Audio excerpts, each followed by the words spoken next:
Alrighty, guys, and welcome back to the Basketball Fix podcast. Now, today's episode, we're going to be touching on and recapping the NBA draft and looking at the NBA Summer League, in which is going on right now. Now, as always, I'm joined by Ryan and Jeremy. How you guys going and what you've been up to? Josh, mate, great to see you again and great to be back talking about basketball. So much happening over in the US right now with the Summer League, the draft has happened. We're just counting down the days, almost now days, you can count it, to the NBL 25 season. So lots going on. It's fantastic. Yeah, man, I haven't been doing a whole lot. I've been working hard, hardly working. Yeah, pretty much just pushing on with our little podcast here. It's a big week of sports in general in Australia, so been putting a bit of focus into that with some different stuff going on in the AFL and the NRL. So, man, loving life when it's max sport time. It's the best time of year. Nah, it sure is. And in talking the rest of the sports world, I guess it's always a good sign when your head coach in Adam Simpson gets the sack as well, which some West Coast fans that maybe listen to this podcast will be pretty thrilled to hear. But like I mentioned, today's episode, we're going to be recapping the NBA draft in which has happened, touching on all the Australian basketballers and NBL basketballers who got picked up in that draft, and then we will be touching on the NBA Summer League. It's going to be a jam-packed episode, and I'm looking forward to getting into it. So let's get straight into it, fellas. Now, the NBA draft saw 4 next stars get picked up, 1 Australian player and 2 next stars who were undrafted but have recently signed with other teams. Now we saw Alexander Sarr with pick 2 to the Washington Wizards, AJ Johnson with pick 23 to the Milwaukee Bucks. We saw Johnny Furphy pick 35 to the Indiana Pacers, Bobby Clintman with pick 37 to the Detroit Pistons, Ariel Hukporti with pick 58 to the New York Knicks, and the two undrafted, players in Trentwin Flowers and Mantas Rubštavičius have also signed with their in particular teams as well. Now, Ryan, I want to start with you, and we'll start to talk about Alexander Sarr. Can you give us a few thoughts about the pick 2 and obviously the history that was made in the NBL? Well, mate, the biggest or the highest draft pick from the NBL team ever, if I'm not mistaken, and Sarr had a massive impact this previous season in the NBL. Was a great player, and there was a lot of talk around this draft about who would go number 1, who would go 2, and with also Atlanta climbing right up to the top from pick 9, I think they had to begin with up to the top. There's also that kind of question about, okay, where does the fit happen for these different players? And Sarr is an amazing player, and it's fantastic to see, can you call it an Australian export? Played a year going so high in the draft. But it's I've got a bit more to say about him later on the episode in terms of his fit at Washington and the way he's played at the Summer League so far. But fantastic to see just the concept of a player from the NBL being drafted so highly. No, it's definitely. In pick 2, like you mentioned there, history was made. And it was quite a weird one because I think a lot of people were still hoping that he would get taken at pick 1 to the Atlanta Hawks. But there was a bit of weird stuff going on. I think one thing was, the biggest thing that stood out was he didn't go and work out for the Atlanta Hawks. And there were some comments made on draft day when he sat down with the panel. And it was quite interesting. He said he didn't have to go and work for him. He didn't feel like he had to go and work out for them because when he was playing in the G League Ignite, it was in Atlanta. They'd seen him enough. He had all these comments about it. I pretty much think what he was trying to say was, I don't want anything to do with the Atlanta Hawks. I think that was the nicest way that he was trying to say it. And I'm not going to lie, I'm probably on the same boat. They're about to lose Trae Young.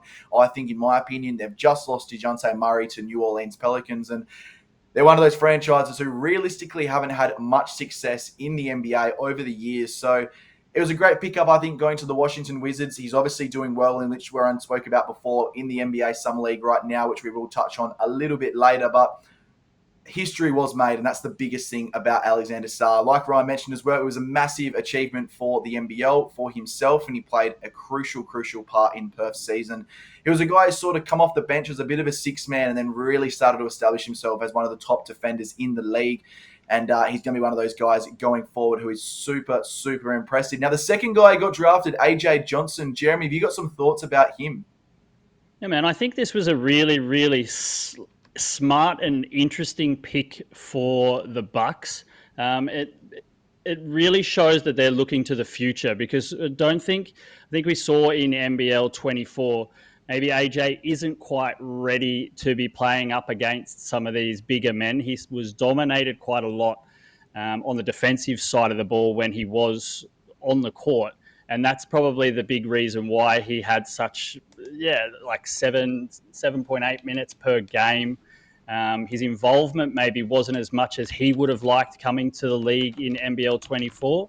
So, I think but like they've really sort of been planning for their future. They've got a little bit of an older lineup at the moment as it is in Milwaukee. And maybe they're good right now, but they're not going to be that great in a couple of years' time, 3 years' time. And it really sort of feels like with the information that is out there on why they decided to go for Johnson, who was, he's like the second lightest guy in the whole draft. He was the 13th youngest player in the draft. So it's definitely a future pick, but it seems that they have had their eye on him for a long time and have been looking at his development, his playmaking skills when he is on the court, and even sort of watching and following his physical development, in stature and how much weight and strength he is putting on. So it felt really like they had a very, very good idea on who they were picking at the time, and in their brains and in their plans, a player that's definitely a future player for them and not someone that's going to move in right now, which could be a good thing for us in following the NBL, and maybe he's a chance to come back and play in NBL 25. No, definitely. And a little one here and a quick little response from yourself, mate. Were you surprised with how high he went in the draft? And a lot of people thought maybe late 40s, early 50s, but going at 23, it's quite an early pick. Yeah, I think so. And I think it is purely based on the amount of like minutes that he was getting in NBL 24 with the Hawks.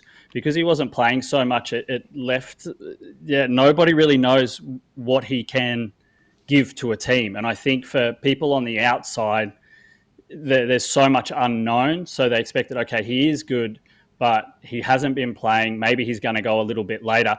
But like I said just before, it feels like the Bucks have had their eye on him for a long time and knew exactly what they were doing with that pick. No, definitely. And I couldn't agree more. I think he's a guy with a lot of upside, and I'm really excited to see what he does achieve in the NBA. And if we do eventually see him back in the NBL, it would be absolutely amazing as well, because the sky's the limit for this guy. And I think the one thing as well is this was seen as one of the weaker drafts in NBA in the last couple of seasons. You're probably looking at some people are talking the last 15, 20 years. And when you do look at this draft from top to bottom, it doesn't really have that one standout player where you're like, wow, this is the guy who's going to be the face of this draft class. You never know. A guy like Johnny Furthy, which we'll touch on in a second, he may be the guy who takes that step and becomes the face of this draft class, or, one of these guys later on down the track. So it's going to be very interesting to see how this draft class does pan out. But Johnny Furthy, like I just mentioned, pick 35 to the Indiana Pacers. Ryan, have you got a few thoughts on Johnny? Because it was a pretty incredible sort of pick up, and I think a lot of people were surprised in where he got picked. Yeah, well, I think for Johnny, the question here is how he will fit into that Pacers team and if he'll make the team at all. I did some research about their roster, and they're quite a guard-heavy team at the moment with the players they have. And they have quite a few guys that are that hybrid guard-forward position. So I don't know where Johnny can fit into this team. He's going to have to play out of his skin to get into that team. We know Rick Carlisle, the coach there, likes to play proven talent. He doesn't give a lot of space to rookies or untested in the NBA. So it's going to be interesting to see, first of all, if he makes the team, the roster, and then if not, does he end up back in Australia? Does he go to the G League? Kind of what happens. So I think those kind of questions are really, really interesting that we'll probably find out in the next maybe week or so where we're at there. No, definitely. I just think Johnny's the most Australian name you could possibly think of. I think it just sounds, I don't know, it just sounds too good to be true, I think. And he looks like an Aussie boy with the mullet flowing. And it's going to be interesting because my biggest question with Johnny Furthy, and it's the biggest question with a couple of these players as well, but is this a steal? Or is this where he should be in the NBA draft? Because it was quite interesting. You heard in the media leading up to it, potential pick 5, potential pick 10, all this sort of stuff. And then the poor guys sat there at the end of the draft night on night one, pretty much with him and another NBA player not getting picked. And it was it was a sad sight because, once you go to those green rooms and you get invited, that does mean typically that a team has got their eye on you and is potentially going to pick you on that night. And to not get picked, I think it would hurt him. And I think it's going to be one of those things that he's got to use that in the right light. And I think he started out pretty well in the Summer League, in which we'll touch on a little bit later. And he's sort of using that fuel, I think, in a way. But it's going to be very interesting because you speak of all the greats. You speak of the Kobe Bryants, you speak of the Michael Jordans, you speak of all those sort of top caliber players. One thing that they always say is they strive for greatness in trying to be better than the 13 people in front of him or the 2 people in front of him. He just wants to be better than the couple of people that were drafted in front of him and just show that, hey, I'm sorry, all other 29 teams made a massive mistake in not picking me. So it's going to be interesting because I think he's one of those guys who is sort of getting classed in a way as maybe a future face of the Australian basketball program for the Boomers. And, we're touching on the Olympics last episode, and he's a guy who I think's got a lot of upside, and I'm really excited to see where he goes in the future. Hopefully it's for the Indiana Pacers and in the NBA, but if it's over in the NBL where he can develop his craft for a couple of seasons, I think that would be absolutely incredible as well. Now, the next pick was Bobby Klintman, a former Cairns Taipan, taken with pick 37 to the Detroit Pistons. This was a very interesting pick for me. Bobby's a guy with a lot of upside, I particularly believe. I think he's a guy who's a good 3-and-D sort of guy. He's got the length to be a great defender from 1-2-5. He's very athletic. He plays with a lot of heart and a lot of poise. And I think the biggest questions coming into the draft was, where did he sort of fit? Was he a first rounder? Was he a second rounder? Eventually went in the second round, but he's a guy, when I compare him to an AJ Johnson, for example, I think he's got the upside of AJ, and I think he could have potentially been a lottery round pick or a pick in the 20s, but he's gotten taken at the 37th pick, and I feel like the Detroit Pistons, in a way, have got somewhat of a steal with Bobby. I think he's a guy who is really going to show what he can do. And Ryan, you got a few thoughts on how Detroit's really starting to pan out with their roster? Yeah, well, Detroit, they're the if you want to say the shit kickers of the NBA at the moment. They've made a massive deal for Monty Williams as their coach, 4-year deal, highest paid coach I think of any in NBA history. Get rid of him after 1 year. Now they're bringing in JB Bickerstaff in a totally new role. I think Luke Walton also signed on as a assistant coach there. Detroit have a good young core. Cade Cunningham is great, and Bobby can add to this roster in some really good ways. He's a Swedish player, so for us living over here in Sweden, it's fantastic to see not only Bobby, there was multiple guys that were from Sweden drafted here, and he adds the length, he adds the spacing on the floor. He's a good complement to the team that they have. The question is whether that they can use the talent and use the window and get on top. We had, Cade had that injury last year that kept him out for a lot of time. I'm having a little bit of trouble to see if Detroit are going to be any good, but they have the potential. And I think Bobby is a fantastic player. And I hope with the new coaching staff, it's not just going to Detroit to kind of get your career to fizzle out, like a lot of players, unfortunately, have had through the years. No, definitely. It could be the old one and done sort of thing, I guess, with a couple of these Detroit players and a couple of the coaching staff as well, because yeah, for a lack of a better word, they've been the biggest basket case in the NBA for some period of time. And there's been some basket cases come through the NBA, but the length that they've obviously been so crap, I guess is the best word, for such a long period of time. I think it's going to be very interesting to see where they go from next. Now, pick 58 saw one of my personal favourites in the NBL, Ariel Hukporti, get taken by the New York Knicks. This is a guy who I think's really been building over the last couple of seasons to obviously get drafted in the NBA.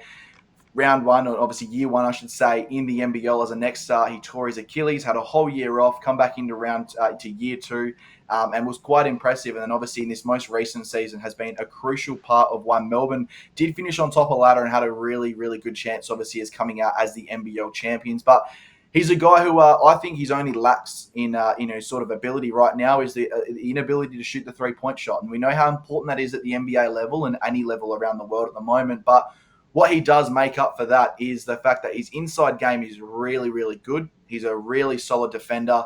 He's a really good rebounder. I think he's just got all the upside in the world. I compare him to one of his teammates right now, Mitch Robinson. I think that's the best way to compare a guy like Ariel Hukporti. He's a guy who he's going to give you everything on the defensive end. He's a great pick and roll sort of player.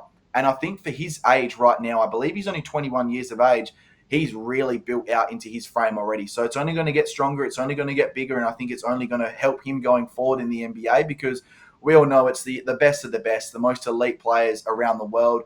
They're strong, they're fast, they're smart. They're all those sort of things added together. And Ariel Hukporti is definitely a player who I can see for a sustained period of time having a really, really good, successful career in the NBA. So I'm looking forward to seeing what he does and obviously how he does play, because it's going to be very interesting going forward.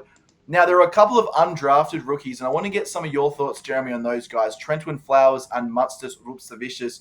What did you think of these two guys and their season, and obviously getting picked up by their in particular teams? I think with Flowers, he got picked up pretty quickly after the draft. There was news in the media straight away that he was, the Clippers jumped on him. But then there's been all this, unknown commotion now about why he isn't playing. Who is it that's holding him back? Is it having some dramas, obviously, with Adelaide and getting a release? Which kind of sucks, because you would think that Adelaide would want to have him there next year as a possible return, and then you would expect him to be playing in the summer league right now. So, I think it's a bit of a shame that there's all this commotion about him, but I think he's definitely well deserved to be picked up by the Clippers and get his shot in the summer league, and which obviously hasn't eventuated, but getting signed. So.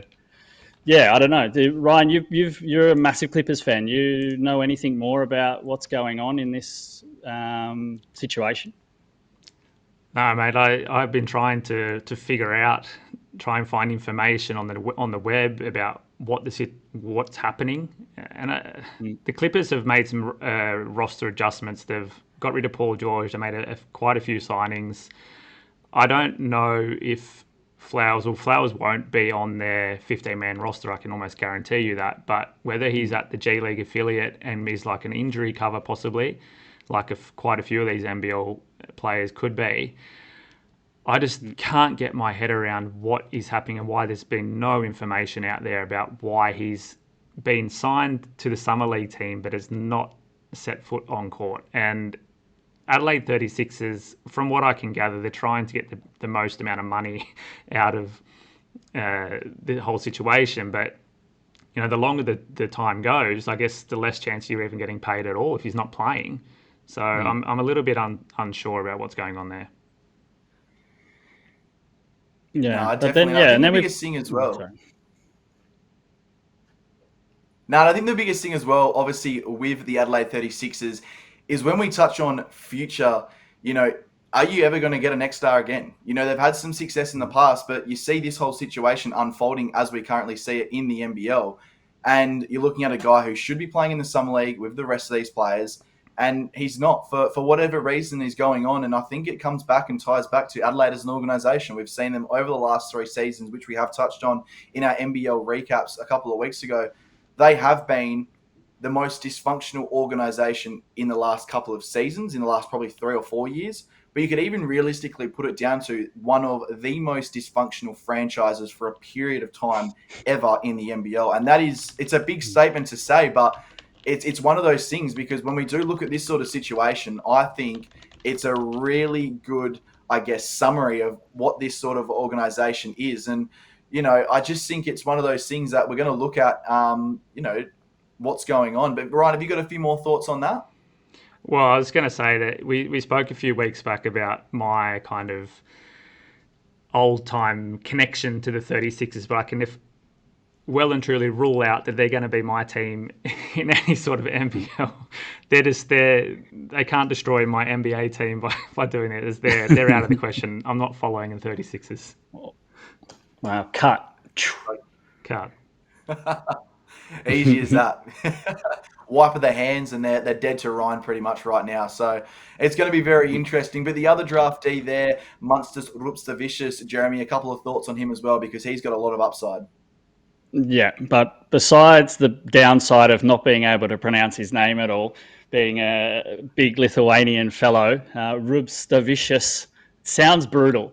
So, but anyway, he obviously showed what he can do for the Breakers last season. He's a player that he can shoot. He's got a good shooting percentage, can shoot from three, but he can also be a playmaker. And I think that's what, obviously, is his upside, is he can play with or without the ball. The only sort of question I think for him and why he didn't get drafted this year was his sort of defensive ability and his size and stature. He's a tall guy, but he struggled a little bit defensively and also working in some of these, I guess, more complicated systems that come forward, and he just needed maybe another year's development, and we could see him go again in next year's draft. But he's put in some good efforts, as we'll touch on in a little bit later in the show, about how he's performed in the summer league and a little bit in those trials before the summer league. But I think he's definitely on the radar, and I'm sort of excited that he didn't get picked up too early, because we should definitely see him playing for the Breakers again in NBL 25, and then his role and his minutes could definitely increase in New Zealand, which of course we'll touch on when we go into our team by team previews a little bit later on in the month.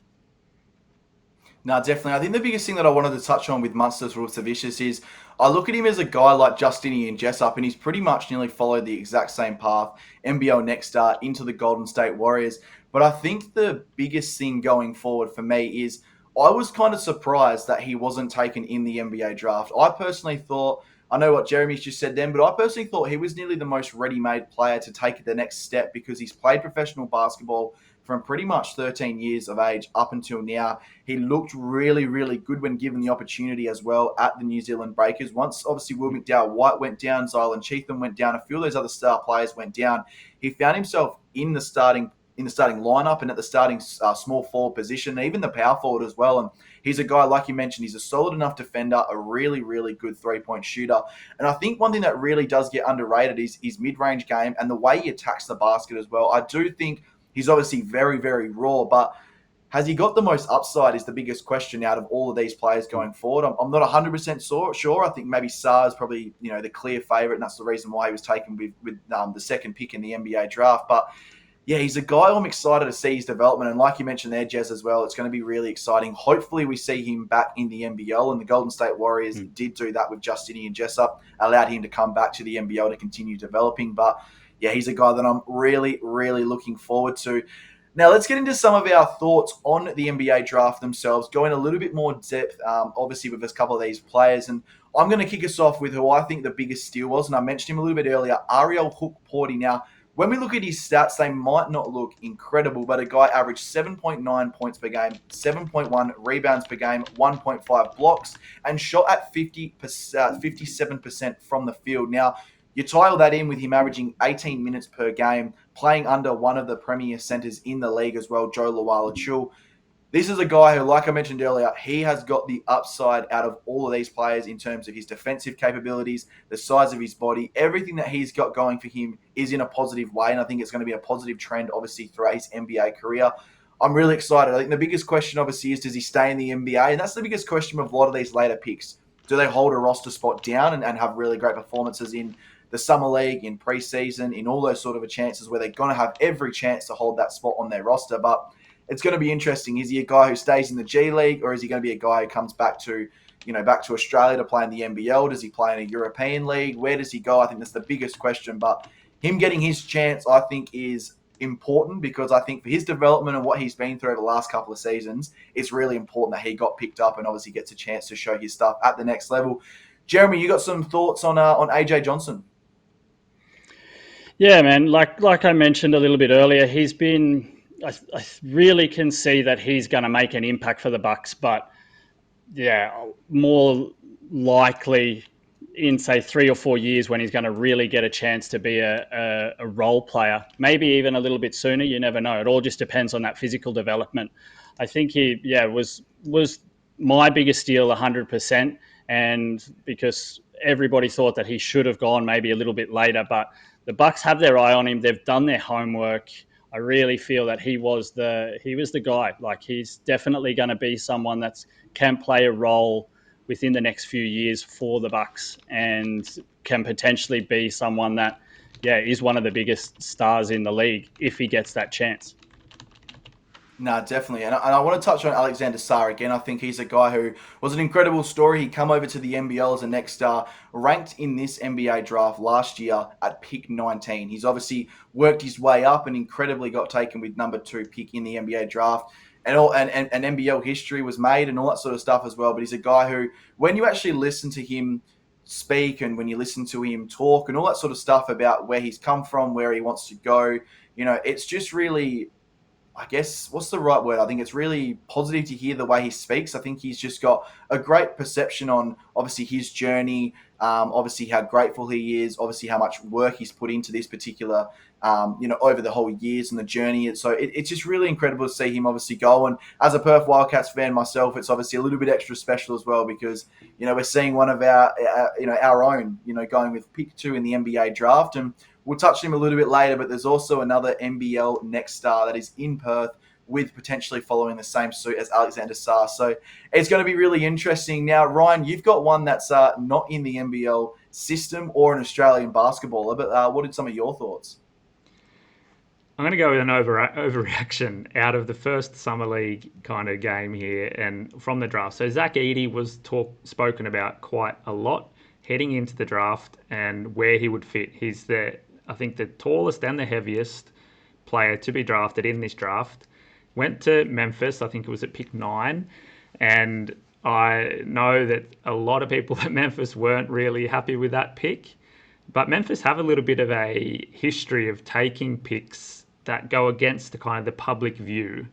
And this was another one of those. And then he went out in his first summer league game and dominated. So he was a big outsider with odds for Rookie of the Year.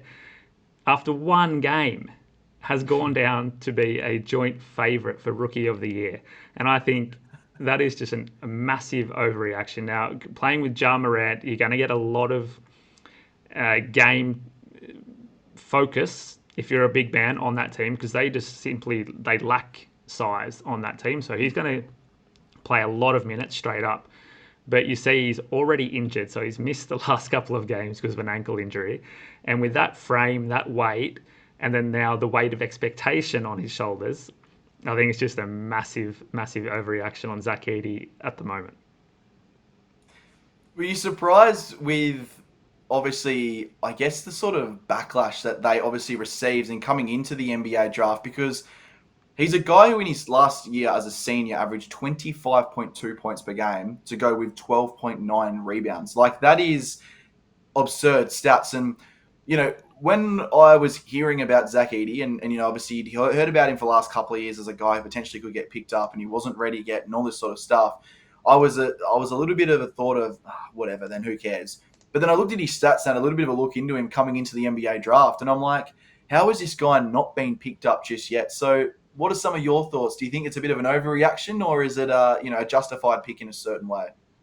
Well, as I said, Memphis need a bit of size on their team. They can't have Jaren Jackson playing the 5. He needs to have a bit more space. They need another big man to be able to get in and bash a little bit.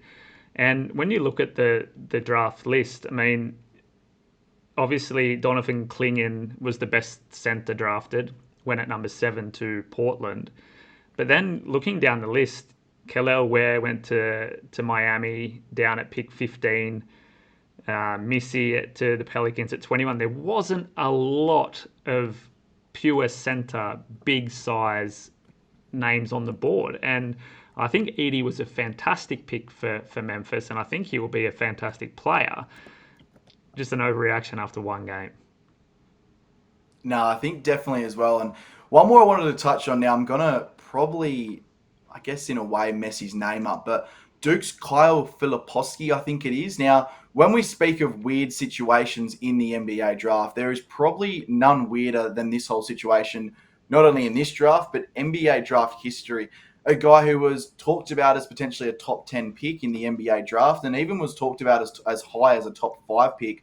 He slipped out, I believe, out of the first round, and there was some weird rumors going around about his wife being, I think it was a Mormon or something like that, had taken him away from the family, was grooming him from a young age. There was some pretty hectic allegations that were going out there. And he's another guy who I think was a little bit of a surprise to obviously fall as late as he did to Utah. But it's going to be interesting because he's a top talent in obviously this draft. And I know it's obviously weighted a little bit of a different way because he's a top talent in this draft, more like a second round pick in other drafts. I don't know if that's been a little bit too harsh, but, is a late, sort of first round pick is obviously a top pick. So it's going to be very interesting because he's obviously a guy who we've seen over the last couple of years, why he went so well. And obviously Duke have been a really important piece to the puzzle. But Ryan, you got some more thoughts on obviously Kyle?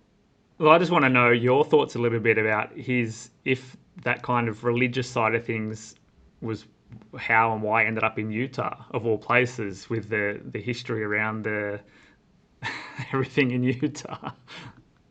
Yeah, you just don't know, do you? Like, it's one of those things, 100% that could be somewhat of the case, but did Utah just look at it and go, well, there's not much really going on. Do we just take a punt on this guy and hopefully everything resolves itself? It's one of those, it's a weird situation. When I was reading and listening to the NBA draft and, there wasn't a lot talked about him. There was obviously, why is he still off the board? And then you looked at Twitter or X, and we're seeing all these allegations come out of nowhere. His brother's talking about his girlfriend, his mum's talking about his girlfriend. It was the most ridiculous thing I've ever seen. It was like a reality TV show, on live stream, I guess. It was berserk. Like, you're looking there and you're going, yeah, I don't know what's going to transpire here. And then it was like, all right, finally, he's been picked up. All right. And then it was just more stories. It was honestly the most absurd thing that I think I've seen on an NBA draft. And I think it made for good viewing because it was one of those drafts in which was a little bit boring, obviously, there wasn't a major star pick, obviously. And yeah, it was a very weird situation to say the least. Now, let's get into the NBA Summer League. I know all three of us are really excited to delve into the NBA Summer League, which is currently on. I think it's been on for the last 4 or 5 days now as well. And we're seeing some of these top picks and some of these NBL players getting a chance. Now, there's 23 players who have either played in the NBL or Australian basketballers. 14 of them that are playing right now did play in the NBL last season. Now, there's a couple of notable guys that I want to touch on, but Ryan, do you want to kick us off with Luke Travers? Yeah, well, Travers there for his third or fourth journey with the Cavs at Summer League, and third, yeah. So, I mean, trying once again to get onto that roster, and by all accounts, I listened to an interview with him earlier today that he was with Hooley from the NBL, and he has made some adjustments coming back this time, and he's also said himself that the experience of being at the Summer League those couple of times has been valuable. He's been able to speak with the coaches, talk about how to improve, and then go back to the NBL and work on his craft. And he's also now with Dellavedova trying to figure out, okay, how do I take care of my body? How do I be a better athlete to then be able to get back to the NBA or get into the NBA with Dellavedova obviously being there and at the Cavs?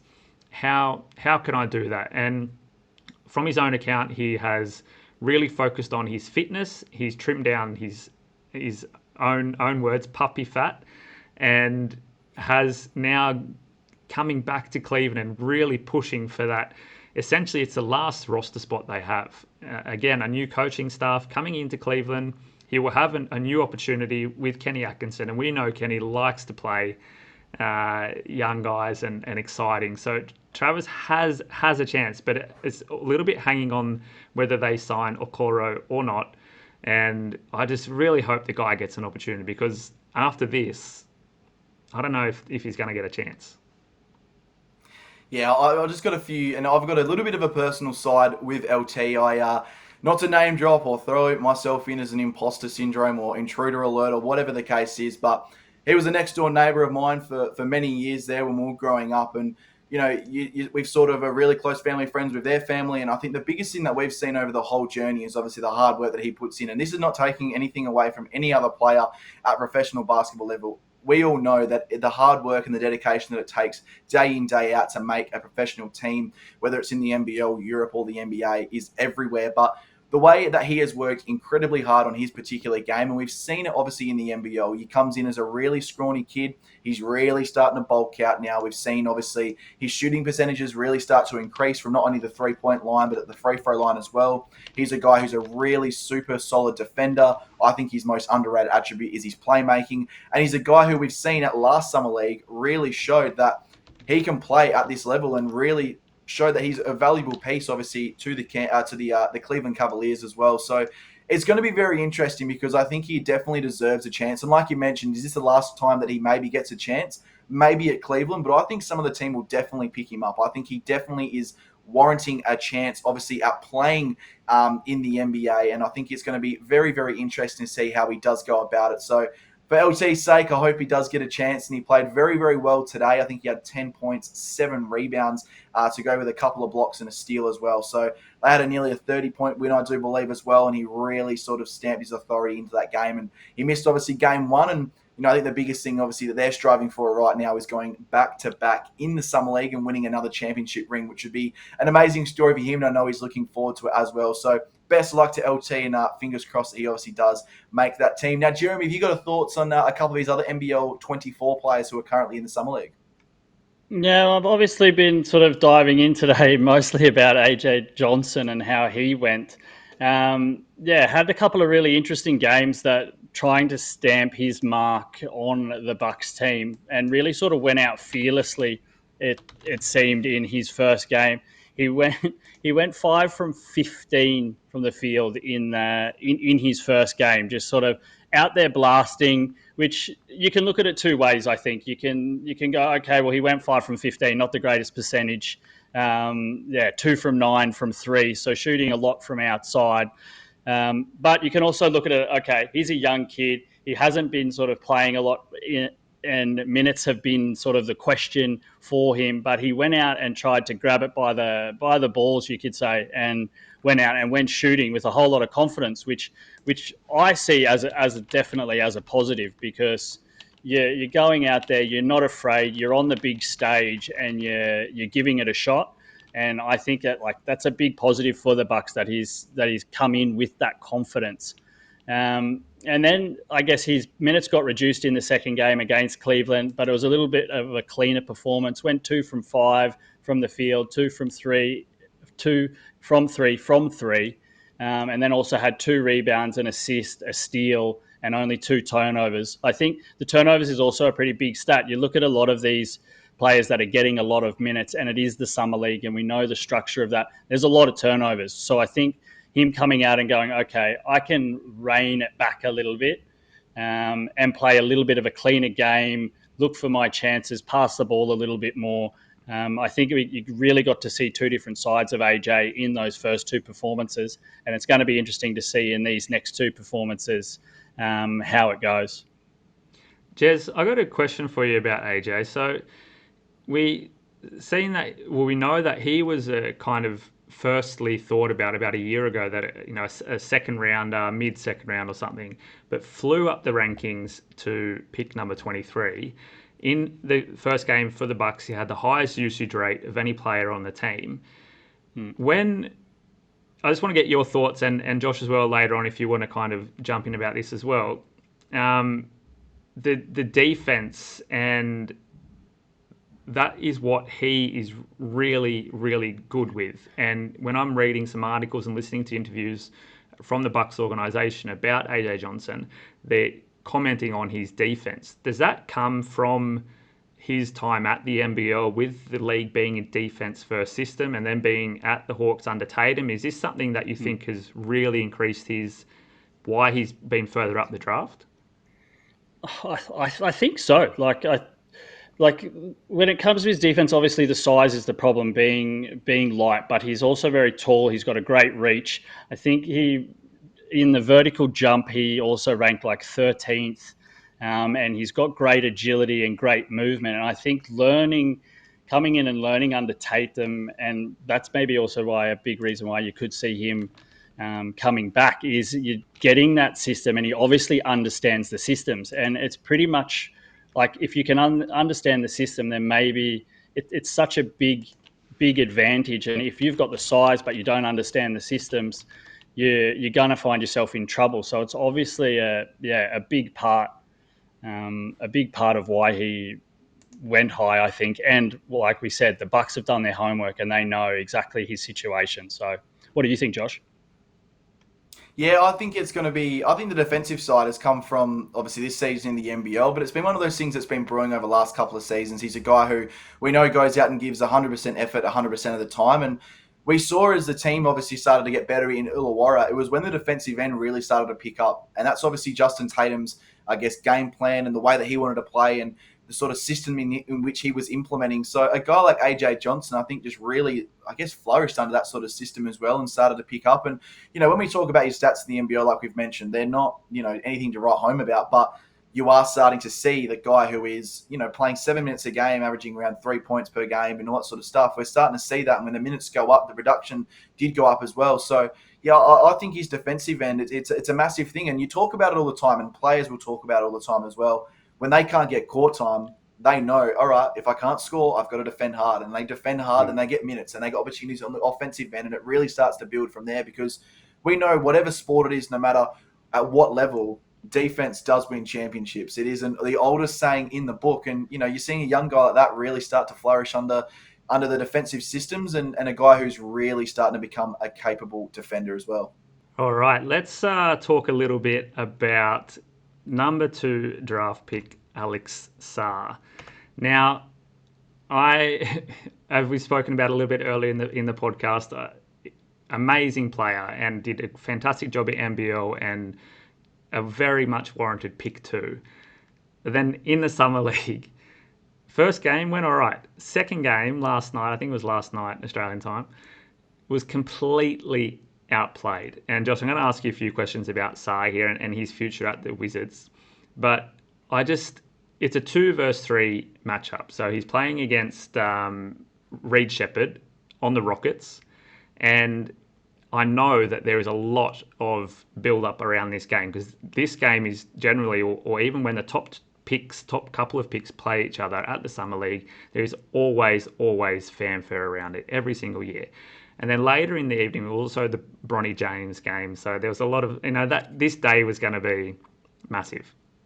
And Reed Shepherd come out and torched him. I watched the highlights, I watched a bit of the game, and I think he looked out of place defensively.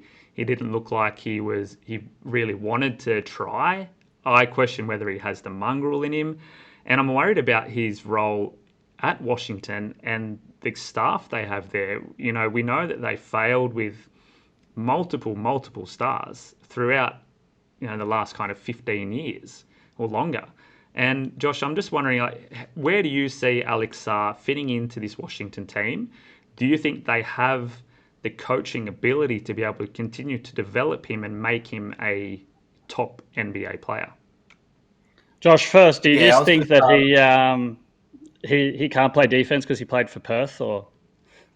Oh, I was going to say, boys, I'm getting pretty upset right now. As the leader of the Alexander Sarr fan club, I think I'm about to walk out or jump through this screen and absolutely grab both of you by the scruff of the neck. But yeah, it's going to be interesting because we have seen with Alexander Sarr in obviously the NBL for the Wildcats in a lackluster defensive system, and Jez is 100% correct. I'll sit here and tell you how it is. I think Perth's defense, for lack of a better word, was shit. And it all comes back to John Riley. I know seems like a great coach and people love playing for him, but his defensive structures and all that sort of stuff just didn't work at all. And Sarr obviously had major performances where he'll come out and give you 3 or 4 blocks in a game, but just because you get high numbers of blocks doesn't mean you're a great defender. You can be a really high defensive rating guy. You can have a defensive rating of over 100 and still average under a steal and a block a game. It's just how it works. It's because it's the way that you get deflections. It's the way you dictate the play. And I think you're somewhat correct in the fact that does he have that mongrel? I'm not sure because we have seen it. Obviously, he's got the competitive edge, and we've seen that in the NBL and obviously in other leagues that he's played in. But at the same time, though, he's been playing against similar age kids. And the first time that he stepped onto the NBL court, he was all right. And I think it took him about 5 to 10 games to really get it going. So is it more of a question of him finding his feet at the level? Maybe. But realistically, though, the Summer League to the actual NBA season is an even bigger jump from there. So, I think he's one of those guys, and this is the biggest question about this whole NBA draft. He's one of those guys in which he's a pick 2, but there's major questions around him. You look to last season, Victor Wembanyama, there weren't many questions around him. Brandon Miller, there weren't many questions around him. You now look to this draft, the top 2 picks have got a lot of questions. There's obviously been some pretty, documented comments about the number 1 pick, about a guy who had played against him in Europe I believe it was, and said that this kid is no number one pick in the NBA draft. And if he's going number one, I deserve a roster spot again. And that's what is going around with this NBA draft. So, yeah, I think there's some big questions with Sarr, but I think it's one of those things in which obviously, some people can obviously, Jeremy included, get a little bit too excited about certain things. And obviously we'll touch on certain things later on down the track as well. And obviously we've got to allow these kids to obviously find their form and find their body as well and find their feet obviously in the NBA as well, because we do know obviously Perth's defense sucks, but I know obviously that Sarr is a good defensive player as well. So yeah, it's going to be interesting, Ryan. I think it's going to be one of those things in which we're going to really watch over the coming years. But going back to their coaching, yeah, I'm not a big fan. I've never really been a big fan. They destroyed guys like Kyle Kuzma. I think a guy like Jordan Poole is a toxic person in that sort of environment as well. And I think they're honestly about 25, 30 years away from a championship, which means Sarr will never see one, Poole will never see one, and Kuzma will never see one, because these guys are going to run their paths. And I don't think realistically Sarr's a guy who is going to be the number one guy on a championship team. He's no Victor Wembanyama. He's no Brandon Miller. He's not one of those young guys who can take over a team and really be the focal point. So, yeah, it's definitely going to be very, very interesting, I think, going into it. Now, I've got a couple of other ones that I want to touch on who are quite notable, in my opinion, obviously, that are playing over in the NBA Summer League right now. Now, one I want to touch on is Joe Lawala-Chul.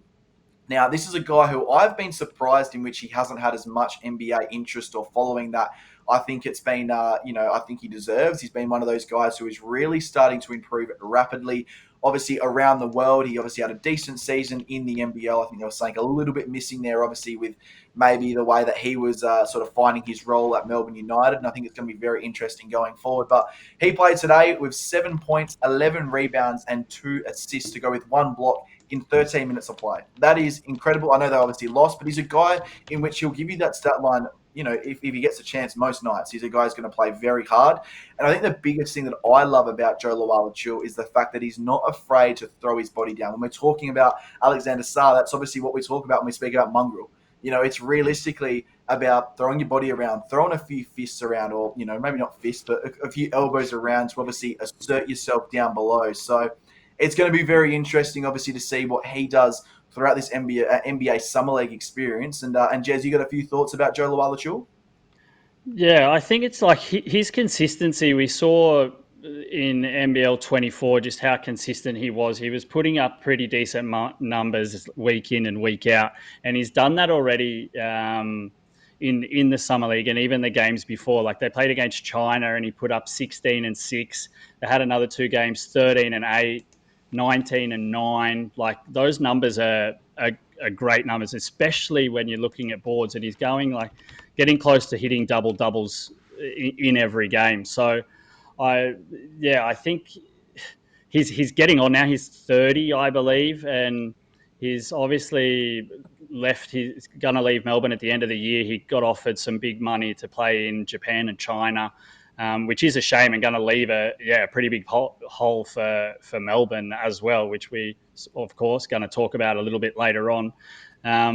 But you really sort of hope a guy like this that puts in the work, he has been consistent, working on his game. You hope that he does get something out of this, and being his sort of last chance in the Summer League probably, and his last chance to really, really fight for an NBA contract, you can only sort of cross your fingers that that he's going to get a shot in the NBA, but otherwise, definitely good luck to him in trying to earn as much cash out of his skills and work set and work ethic. Jez, I think when I looked at the roster of the Kings here, and they've recruited obviously DeMar DeRozan, and they have a lot of smaller talent on their team. I don't think his chances of making the team are especially good. I think they only have maybe 1 or 2 roster spots left as well. What do you think, with your kind of thoughts on the subject? Will he settle to be, go and play for their G League team as an injury cover, and possibly then break into, whether it's a 2-way contract, a 10-day or whatever, and try and make it? Or does he take the money and, as you said, go to Japan or China or back to the NBL? What do you think that could happen there? I think he's pretty much officially said he's not going to come back to the NBL, that he's going to go chase some cash in Asia. But it just depends how sort of close. I think when you're playing in the Summer League, you can probably look over these next 3 games. They've only played 1 game so far. Be interesting to see how his minutes go and how much time he gets, and obviously how well he performs. And it might be a case of basically, okay, talking with the organisation, how close am I? Is it going to be worth it for me to play in the G League and play as a cover? Am I going to get a chance and get a shot if I'm playing the way that I'm playing now? Or I guess it's a talk with the organisation of if he can nail down some sort of injury replacement role. Otherwise, like it is, you're 30, you're getting close. There's not a whole lot of years left. It might be a family situation, and go and take the cash, play a few years in Asia and earn some money and settle down a little bit later on. Yeah, that's 100%. I think that's correct. I think one of the things, and just to touch on obviously what Ryan mentioned earlier, I think the biggest thing with Joe Luwaluchula is the fact that we've obviously been speaking about the money, but that's his biggest thing right now. If he makes the NBA, great. He'll 100% take the opportunity with both hands. But if he doesn't make it, I don't see him sticking around in the G League and fighting for a spot. He'll go and happily, play over a season. If it's Asia, Europe, obviously in the NBL as well, he will take it because he knows what he is. He's a star player on a team. He's a superstar caliber player. He's an MVP sort of player. You look at, I think it was NBL 22. He was seen as, probably the second or even the first, chance, obviously, at winning the MVP trophy. And that's what this sort of guy is. He's no sort of role player. He knows who he is. He knows his role. He knows what he wants his role to be. He wants to be the number one guy. He's happy putting up these statistics. He's a guy who has warranted that, obviously, respect as well. So, yeah, I think personally, if he does get picked up in the NBA, it will be obviously through the Sacramento Kings. But if not, I can't really see him anywhere else than obviously being the number one guy on the offense. Like when he was in that form, why don't you think he got picked up and got moved and got his shot in the NBA? But 100%, I think it might be the fact that he wants to be the number one guy. That could be the biggest thing out of all this. Some guys have ego problems, and it's nothing, that's not a bad thing realistically, because he's obviously happy making the money that he's been making throughout his entire career and being in the role and the position that he has been in. I think that's the biggest thing with some of these guys is it's not about being on the biggest stage. It's about being happy. It's about being close to home if anything happens. It's about earning good money and having that role that they obviously do desire. And, we see it all the time. Sometimes it's I guess a selfish league, and sometimes it's a selfless industry, So I think that's been his biggest thing holding him back personally, because he's definitely talented enough to have a crack. We saw a guy like Cam Oliver, who we'll touch on in the previous shows, obviously recently signed with the Sydney Kings. He went over and really took his chance in the NBA. Obviously, he was a little bit younger than what Joe Luwaluchula is, but he was a guy who really showed the whole NBA world that he's a guy who could definitely stay over here, and has obviously fizzled out from then. So, I just personally believe that Joe Luwaluchula is good enough to be at the NBA level still right now. And I think, he's not going to be a starter or maybe even a guy that's first off the bench, but he's a guy who's a great locker room guy, I think personally, and a great player as well. So it's going to be interesting to see, obviously, what does transpire. And we'd love to see him in the NBL, but I know that if he does want to come back to the NBL, it is with Melbourne United, and maybe that's the biggest problem.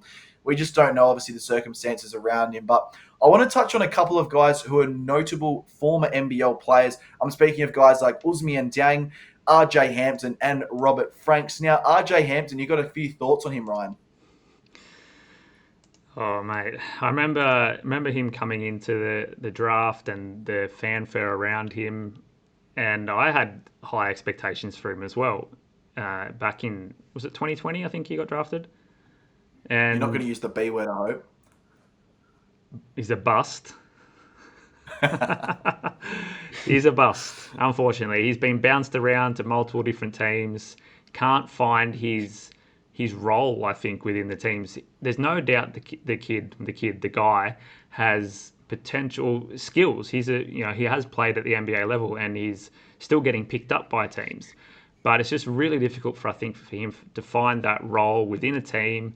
And with such high expectations that were put on him, he has to live up to them still today. And whether, if he was picked in the end of the second round and was doing these performances, then he'd be hailed almost as a gold nugget kind of thing. So I think it's a little bit unfortunate for him, but I don't see him having a very long NBA career. I think he's probably going to end up as well in maybe China or in the EuroLeague. Yeah, I think he's definitely now got to decide if he wants to, I guess, still be scrapping along, I guess is maybe the best word, in trying to continually make teams in the NBA, or if it's time now to go make some decent money. He's obviously made some decent money in the NBA already, but now it's time to be happy. Now it's time to find an established team, whether it's in China, whether it's in Japan, whether it's in Europe, whether it's back in the NBL. I think that's the most important part for him personally, to see where he goes to next. And I'm really excited. And one guy I wanted to touch on quickly was Robert Franks. Now, he's a guy who was recently in the NBL for the LA 36ers, not last season, but in NBL 23. He was a guy who went over in the NBL/NBA sort of preseason tournament games, whatever you want to call them. I guess the sort of qualifying games, in a way, to sort of see how the NBL stacks up with the NBA. And he absolutely torched the Phoenix Suns. And he's now playing for the Phoenix Suns as well in the Summer League. He's a guy who I'd love to see back in the NBL. A really good heart person. I think a guy who we know what we're going to get from every night. He's a decent enough scorer from inside, outside. He's a really good defender, a really solid rebounder. He's just a really, really solid player all around. So it's good to see him obviously getting his chance at the Summer League as well. I don't see him eventually making a roster spot. Maybe if obviously it comes down to cash considerations and it's a cheap deal compared to, a veteran who wants a little bit more money, maybe he gets a bit of a chance there. We obviously saw Jay Sean Tate a few years back obviously get a really good opportunity with the Houston Rockets, former Sydney King player, and has really relished the opportunity as well. So it's going to be an interesting one, but he's one that I wanted to touch on quickly because I was a massive fan of him when he was obviously over in the NBL for a couple of seasons there, and it's going to be interesting to see what transpires going forward. Now let's start to wrap up the NBA Summer League chat. Have you guys got any players that have surprised you or disappointed you? We'll start with you, Ryan. What are some of your thoughts? I don't think I have much more than what we've spoken about before. I think that it's a very big disappointment that Trenton Flowers hasn't made the court yet. I think Zach Edey, obviously a massive surprise. There's a lot of stuff going on, and I think the surprise is that the draft translating into the Summer League, and then also the wealth of talent from the NBL now making itself known in the NBA. It's starting to take over EuroLeague, at least from this perspective where we're sitting, where we're getting obviously all the media fed to us about the NBL. But I think that's a really big surprise that we're taking a bigger role in this part of basketball. No, definitely. Yeah, Jess, some of your thoughts? Yeah, I definitely agree. Like, I think you sort of notice when you're even going over everything, exactly like Ryan said, when you're doing your research on the topics of Summer League and drafts and players and potential, there is a lot of media, and the NBL is getting dropped, and I think that's exactly what they want. They want the name drop, and the more that they get the name drop, the better. And the better that these players perform, the more interest there's going to be in the league, and maybe players aren't going to play in the G League, aren't going to go to Europe. They're going to come and try and go through this tunnel of NBL. And obviously there's the next stars, but you also want some of these players that are sitting on the outskirts, which is only going to lift the standard, and we're going to get better quality imports from North America and from Europe that are going to want to come and play in the NBL because the standard is high. And you can see that we could be at the core of that first little chestnut that starts to roll down the hill, and it just then snowballs and snowballs and snowballs and snowballs, So I think it's a positive for the league, definitely. And then I guess, you've got like players that sort of I've felt that are taking their shots. We've sort of been talking about a lot of these big name players, but I know, Josh, you've been really, really hot on the Banana Man, Josh Bannan, but Banan. You get all these, being dyslexic, these letters get all jumbled. But I think he's been sort of had a really interesting performance so far in the Summer League. You sort of look, his first performance, he came out and didn't play so well. He went 1 from 6 from the field, went 0 from 3 from 3 points, did get 5 rebounds in 12 minutes. He got a little bit more game time when the Clippers played against Brooklyn, the Nets, I think, last night, and he had a much better performance, which I think is really shows you sort of what quality player he is. And I can see why you are obviously very hot on him for Brisbane, because he come out and went 2 from 4 from the field, went 4 from 4 from the free throw line, and also got his 6 rebounds in, also in just 16 minutes. And especially that rebound game, I think, is important. We saw how important it was for Brisbane in NBL 24 when he was on and he was getting his elbows out and making sure that he was winning those balls.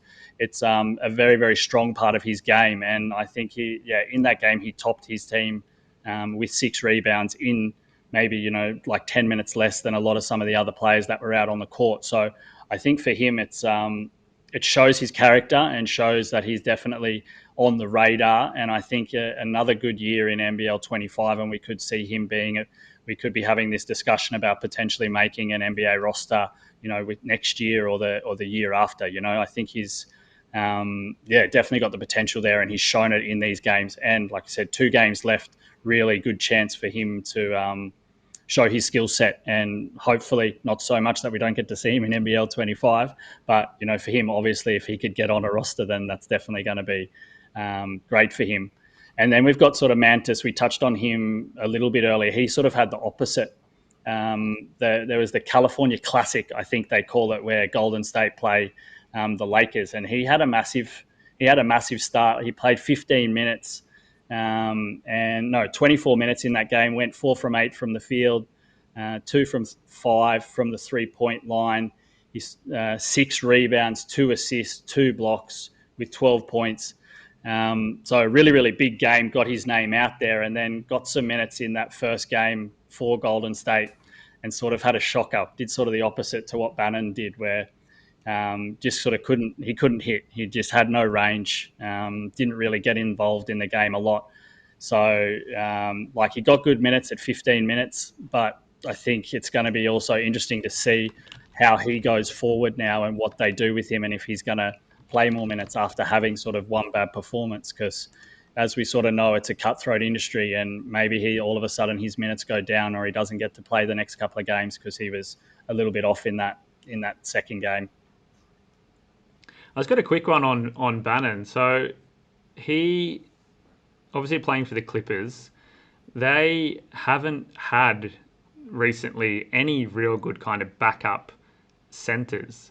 They got rid of Mason Plumlee now, and even Daniel Tice is gone. They brought in Mo Bamba. He can't crack any team. He couldn't even crack Orlando, or his. And then it's Zubac and pretty much Diabate is the backup. So, I mean, he has the potential to play his way into this team. And I think as well, when they've lost Paul George, there's going to be a little bit of a kind of, okay, where's the leadership? And coming in with his kind of pedigree of being a leader, it's very possible that he could be a great locker room guy for the team and have that, second or third backup center. Probably not second backup center, I wouldn't say. Probably third backup center, and play some minutes on the rotation for this team that are, one of the top teams in the West.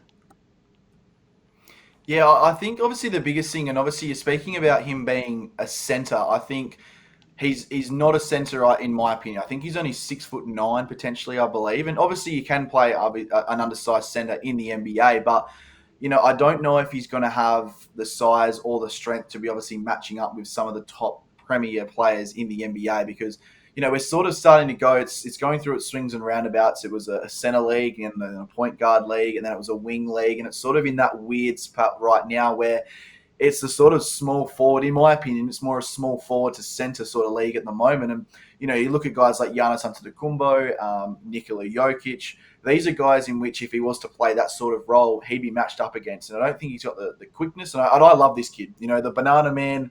I'm a little bit questionable on the nickname, but we'll see. There's a couple of the meanings that could be going on with that, and we won't touch on them now. We'll keep it PG. But I think the biggest questions around him going forward are, is he ready for the next jump? I personally believe he is, but the role's got to be right. It's not going to be throwing him in as a center and making him, match up against the guys like Nikola Jokic or, even a backup like a DeAndre Jordan, who's clearly got the bigger frame and a bit more height on them as well. So I think definitely he's worth the chance at the NBA level, I should say. And the Clippers, I feel like, are probably a nice fit in a way. I feel like they're going to be going through, and sorry here, Ryan, I feel like they're going to go through a little bit of a rebuild in a way. I wouldn't be surprised if, Kawhi's maybe 1 or 2 years away from being done, and then pretty much they've got no picks, I think, until 2028, I do believe, or maybe 2029. So that's a massive rebuild patch. And if you can get a few of these guys in, like a Trentwin Flowers, like a Josh Bannon, I just think it's going to be very beneficial for them going forward. And I think it's going to be quite interesting to see how they do play it out because, yeah, it's going to be very interesting. The Banana Man, again, questionable the nickname, but he definitely deserves a chance, I believe, at the NBA level. But Jez, have you got any more thoughts on those two guys? No, mate, it's pretty much that. I think, I'm not sure if the banana bender for Brisbane is, going to be there and play for the Clippers. I hope he comes back because I think he could play a really, really crucial role for Brisbane this season and hopefully turn around their fortunes from a pretty ordinary year last year because there's a lot of space there. But obviously something we go into when we're going to break down Brisbane's league, and hopefully we'll know by then what sort of roster they're going to have and if he's going to make it or not. So, yeah, two young guys at least that are putting in efforts, and two guys that we can definitely see in NBL 25 next season. No, definitely. And my last thought on Josh Bannon is, I mentioned this a couple of weeks ago, and we were recapping and reviewing, obviously, the NBL 24 season for the Brisbane Bullets.